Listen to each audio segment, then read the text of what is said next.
بسم اللہ الرحمن الرحیم۔ چین اپنے قرضوں کی واپسی یقینی کیسے بنائے گا؟ دیکھتے رہیے اردو کور کو۔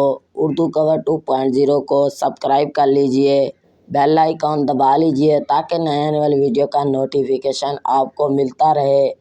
چلتے ہیں نئی ویڈیو کی طرف، دیکھتے رہیے اردو کور کو۔ چین نے تجارت کو فروغ دینے کے لیے ایشیا سے لاطینی امریکہ تک بنیادی ڈھانچے کے منصوبوں کے لیے $1.3 ٹریلین کا قرضہ دیا ہے، تاہم چین ان قرضوں کی ادائیگی کو کیسے یقینی بنائے گا؟ چین نے بڑے پیمانے پر پھیلے اپنے منصوبے بیلٹ اینڈ روڈ انیشیٹو کے ذریعے دنیا بھر میں تقریباً 21,000 تعمیراتی منصوبوں کا آغاز کیا۔ اس میگا پروجیکٹ کو چینی صدر شی جن پنگ کی خارجہ پالیسی کا مرکزی خیال مانا جاتا ہے۔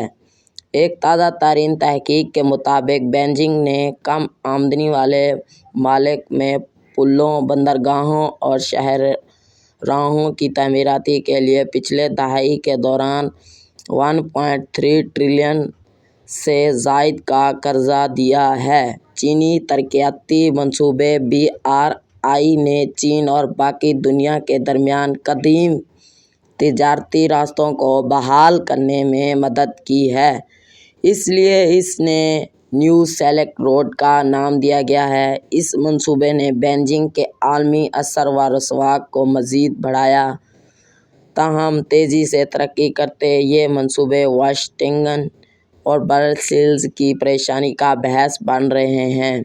ناقدین کا ماننا ہے کہ BRI اور ترقی پذیر ممالک کو ناقابل واپسی قرضوں کے بوجھ تلے دبا دیا ہے، اور ساتھ ہی ایسا وقت میں جب ماحولیاتی تبدیلیوں سے بچاؤ اولین ترجیح ہونی چاہیے۔ اس منصوبے کے کاربن فٹ پرنٹس ماحولیاتی آلودگی میں اضافہ کر رہے ہیں۔ فلپائن سمیت کچھ ممالک نے B&R کے منصوبے سے دستبرداری اختیار کر لی ہے۔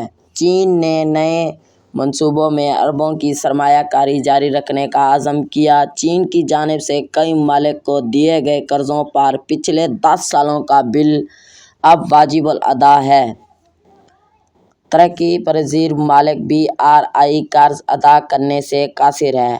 این ڈیٹا کی طرف سے اس ماہ کے شروع میں شائع ہونے والی ایک رپورٹ میں اندازہ لگایا گیا کہ ترقی پذیر ممالک کو چین کی طرف سے دیا جانے والا قرضوں کا 80% ایسے ممالک کو دیا جاتا ہے جو شاید ماحولیاتی بحران کا شکار ہوں۔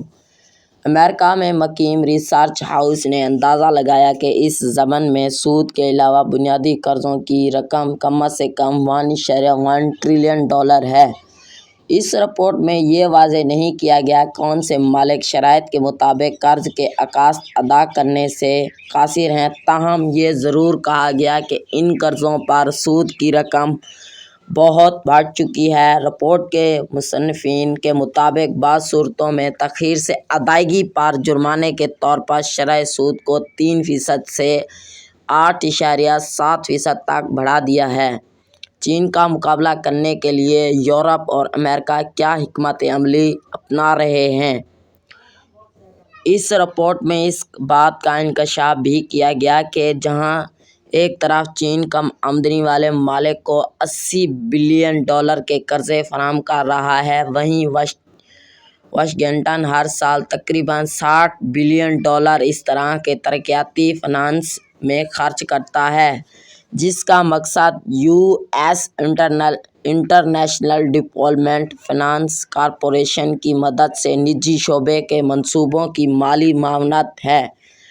اس کی سب سے بہترین مثال امریکہ کی جانب سے سری لنکا کے کولمبو پورٹ میں گہرے پانی کے جہاز رانی کے کنٹینر ٹرمینل بنانے کا منصوبہ ہے، جس کا اعلان رواں ماہ ہی کیا گیا۔ اس پر $9 بلین کی لاگت آئی۔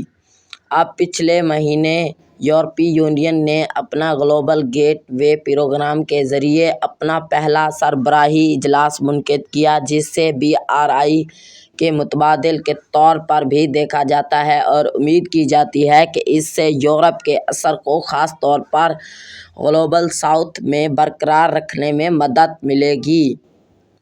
بات چیت کے دوران یورپ، ایشیا اور افریقہ کی حکومتوں کے ساتھ تقریباً 70 بلین یورو کے معاہدوں پر دستخط کیے گئے۔ یورپی یونین کی حمایت، جو بالآخر 2300 بلین یورو تک پہنچ سکتی ہے، اہم معدنیات، گرین انرجی اور ٹرانسپورٹ کوریڈورز سے متعلق منصوبوں میں مدد کرے گی۔ اس رپورٹ میں این ڈیٹا نے امریکہ اور اس کے اتحادیوں کو چین کے BRI کے ساتھ مقابلہ کرنے کی کوشش کے خلاف خبردار بھی کیا ہے کیونکہ بیجنگ بڑے پیمانے پر تعمیراتی منصوبوں سے قرض کی وصولی کی طرف سے بڑھ رہا ہے۔